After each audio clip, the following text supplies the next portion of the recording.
ನಿರೀಕ್ಷೆಯ ವಾಕ್ಯ ಈ ಕಾರ್ಯಕ್ರಮವನ್ನು ನೋಡಲು ನಿಮ್ಮೆಲ್ಲರನ್ನ ಹೃತ್ಪೂರ್ವಕವಾಗಿ ಸ್ವಾಗತಿಸ್ತೇನೆ. ಪ್ರಿಯರೇ, ಈ ಒಂದು ಶ್ರಮೆ ಮರಣದ ದಿನಗಳಲ್ಲಿ ನಾವು ಯೇಸು ಕ್ರಿಸ್ತನ ಒಂದು ಶಿಲುಬೆಯ ವಿಷಯದಲ್ಲಿ ನಾವು ಧ್ಯಾನ ಮಾಡ್ತಾ ಇದ್ದೇವೆ. ಆತನ ಶ್ರಮೆಯ ವಿಷಯದಲ್ಲಿ ನಾವು ಧ್ಯಾನಿಸ್ತಾ ಇದ್ದೇವೆ. ಹಾಗಾದರೆ ಇವತ್ತು ಕೂಡ ಯೇಸು ಕ್ರಿಸ್ತನು ಯಾವ ಉದ್ದೇಶದಿಂದ ಬಂದಿದ್ದಾನೆ ಅನ್ನುವಂಥ ವಿಷಯವನ್ನು ನಾವು ಧ್ಯಾನ ಮಾಡೋಣ. ಇಂದಿನ ವೇದವಾಕ್ಯವು ಲೂಕನು ಬರೆದ ಸುವಾರ್ತೆ 19ನೇ ಅಧ್ಯಾಯ 10ನೇ ವಚನ. ಮನುಷ್ಯಕುಮಾರನು ಕೆಟ್ಟು ಹೋಗಿರುವುದನ್ನು ಹುಡುಕಿ ರಕ್ಷಿಸುವುದಕ್ಕೆ ಬಂದನು ಎಂದು ಹೇಳಿದನು. ಪ್ರಿಯರೇ, ಯೇಸು ಸ್ವಾಮಿನ ತಂದೆಯಾದ ದೇವರು ಈ ಲೋಕಕ್ಕೆ ಕಳಿಸ್ಬೇಕಾದ್ರೆ ಆತನು ಮನುಷ್ಯಕುಮಾರನಾಗಿ ಈ ಲೋಕಕ್ಕೆ ಬಂದನು.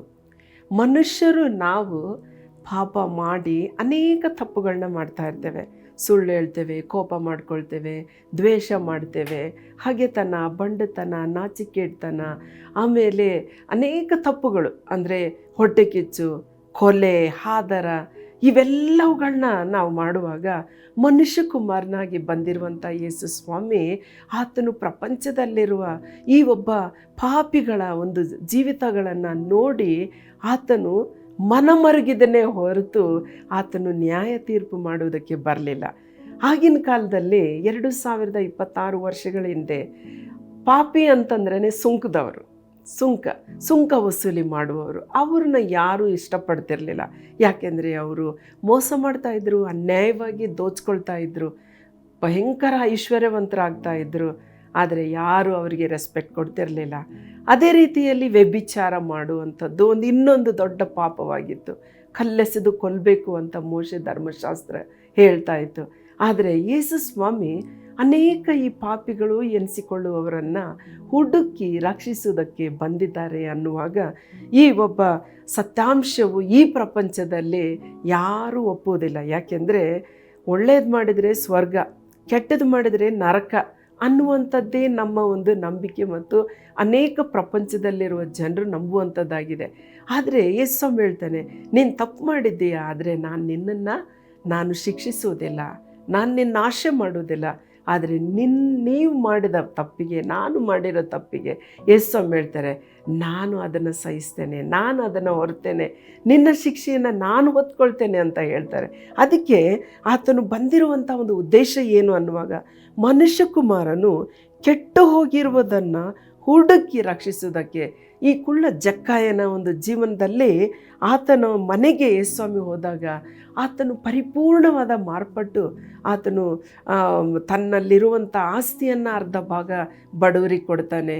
ಮತ್ತು ಆತನು ತಾನು ಅನ್ಯಾಯವಾಗಿ ಯಾರ ಹತ್ರ ಆದರೂ ದೋಚ್ಕೊಂಡಿದ್ರೆ 4ರಷ್ಟು ಆತನು ಮತ್ತೆ ತಿರುಗಿ ಅವರಿಗೆ ಹಿಂದೆ ಕೊಡ್ತೇನೆ ಅಂತ ಹೇಳಿದ್ದಾನೆ. ಆಗ ಅಲ್ಲಿರುವಂಥ ಅನೇಕ ಧರ್ಮಗುರುಗಳು, ಶಾಸ್ತ್ರಿಗಳು, ಫರಿಸಾಯರು, ಏನು ಯೇಸು ಇಂಥ ನಿಮ್ಮ ಗುರು ಯಾಕೆ ಈ ಪಾಪಿಗಳ ಜೊತೆಯಲ್ಲಿ ಯಾಕೆ ಕೂತ್ಕೊಳ್ತಾನೆ, ಇವ್ರ ಜೊತೆಯಲ್ಲಿ ಯಾಕೆ ಊಟ ಮಾಡ್ತಾನೆ, ಅವ್ರ ಮನೆಗೆಲ್ಲ ಯಾಕೆ ಹೋಗ್ತಾನೆ ಅಂತ ಅವರು ಗುಣುಗ್ತಾ ಇದ್ರು. ಆದರೆ ನೋಡಿ, ಯೇಸು ಸ್ವಾಮಿ ಜಕ್ಕಾಯ ಪಾಪಿ ಅಂತ ಜನರು ಅವನನ್ನು ದೂಷಿಸಿದರು.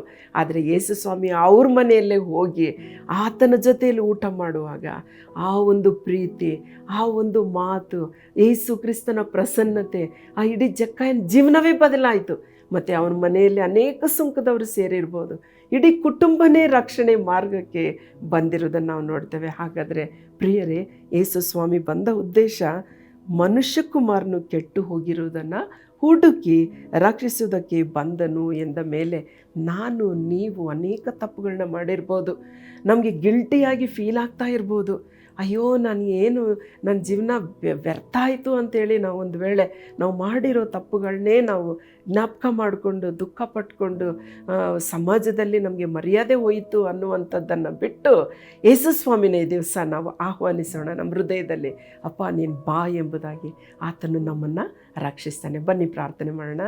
ನಮ್ಮನ್ನು ಬಹಳವಾಗಿ ಪ್ರೀತಿ ಮಾಡುವ ನಮ್ಮ ಪರಲೋಕದ ತಂದೆ, ಹೌದು ರಾಜ್ಯ, ನಾವು ಈ ಪ್ರಪಂಚದಲ್ಲಿ ಹುಟ್ಟಿದಂದಿನಿಂದಲೂ ನಾವು ಪಾಪಿಗಳಾಗಿ ಅನೇಕ ತಪ್ಪುಗಳನ್ನ ಮಾಡ್ತಾನೇ ಇದ್ದೇವೆ. ಆದರೆ ರಾಜ್ಯ, ನೀನು ನಮ್ಮನ್ನು ಹುಡುಕಿಕೊಂಡು ಬಂದು ನಮ್ಮ ಒಬ್ಬೊಬ್ಬರನ್ನು ನೀನು ರಕ್ಷಿಸಿದ್ದಕ್ಕಾಗಿ ಸ್ತೋತ್ರ ಸಲ್ಲಿಸ್ತೇವೆ. ಈ ಕಾರ್ಯಕ್ರಮವನ್ನು ನೋಡುವವರು ಇನ್ನೂ ನಿನ್ನನ್ನು ಅರಿಯದೇ ಇದ್ದಿದ್ದೇ ಆದರೆ, ಇನ್ನೂ ರಕ್ಷಣೆಯನ್ನು ಹೊಂದದೇ ಇದ್ದಿದ್ದೇ ಆದರೆ, ಒಂದು ವೇಳೆ ಸ್ವಾಮಿ ನೀನು ಅವರನ್ನು ರಕ್ಷಿಸುವುದಕ್ಕೆ ಸಿದ್ಧವಾಗಿ ಅವರ ಮನೆಯ ಹತ್ರ, ಅವರ ಬಾಗಿಲ ಹತ್ರ, ಅವರ ಹೃದಯಗಳಲ್ಲಿ ನಿನ್ನ ಕಾರ್ಯ ಮಾಡಬೇಕನ್ನುವಾಗ ಅವರ ಹೃದಯಗಳನ್ನ ತೆರೆದು ಅವರು ಸ್ವಾಮಿ ನಿನ್ನನ್ನು ಸ್ವೀಕರಿಸುವಂತೆ ಸಹಾಯ ಮಾಡಬೇಕಾಗಿ, ರಕ್ಷಣೆಯನ್ನು ಅವರಿಗೂ ಕೂಡ ಒದಗಿಸಬೇಕಾಗಿ ಯೇಸುವಿನ ಹೆಸರಿನಲ್ಲಿ ಪ್ರಾರ್ಥಿಸ್ತೇವೆ ತಂದೆ.